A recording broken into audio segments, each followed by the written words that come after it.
ได้เวลากันหักเขามาก็2-3 ปีแต่มาเดี๋ยวนี้เขามีคนอื่นมาครองเบลกันเฮ็ดเลยถามเธอเลยว่าบ่มีเจ้าของเดี๋ยวนี้มีเขามาจองว่าเป็นเจ้าของเท่ามาตั้งนานนี่กันว่าละถามกี่เตือกันว่าบ่มีอันนี้เลยแมนเฟออันนี้แมนเฟออันนี้น่ะตายหาเอ้ย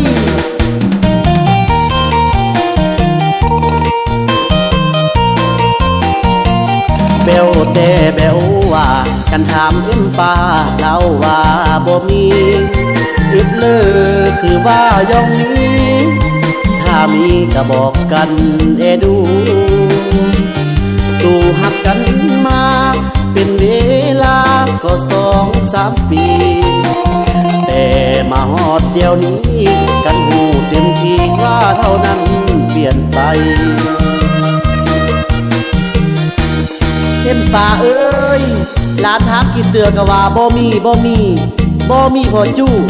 อันนี้เด้พอจู้เขาน่ะอันนี้เด้พอจู้เขาน่ะโอ้ยแบวเก่งจ้าตายเนาะ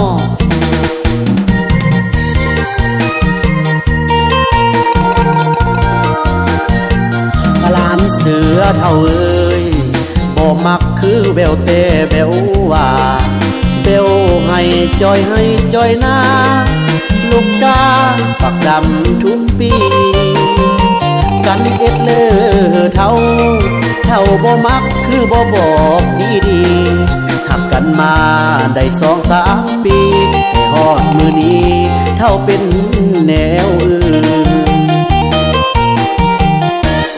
สีหาเท่าเอ้ยแบวกันจอยให้จอยหน้าล่ะ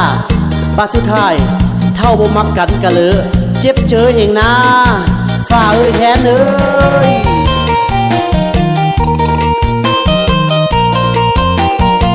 ที่บืนต่อกะยาลำบากที่มากหัวเจอจักว่าลูกเพื่อล้านเฟอเบลกันเอาโคตรเอาเลือเจ็บเจอเองนะจักตายหามาแบวเห็ดเลยตอนนั้นเขาว่าจริงเจอกันเลยเฟอหักเท่าแหงแง่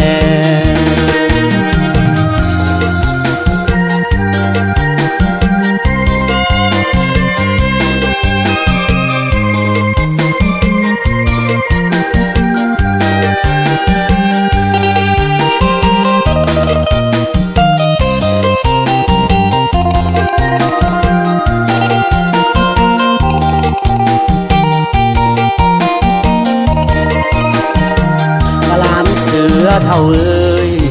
บ่มักคือแววแต่แววว่าเบลให้จอยหน้า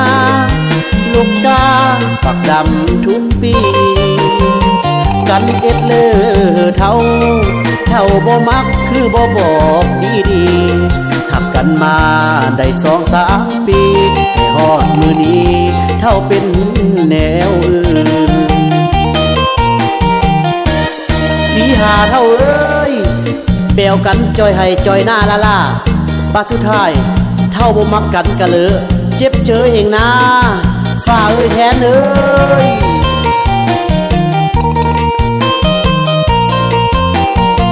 ที่บืนต่อกะยา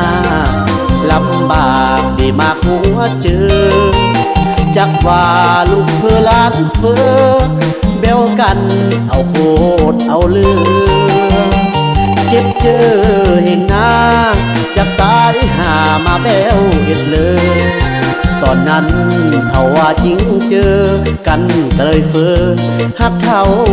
แหงแง่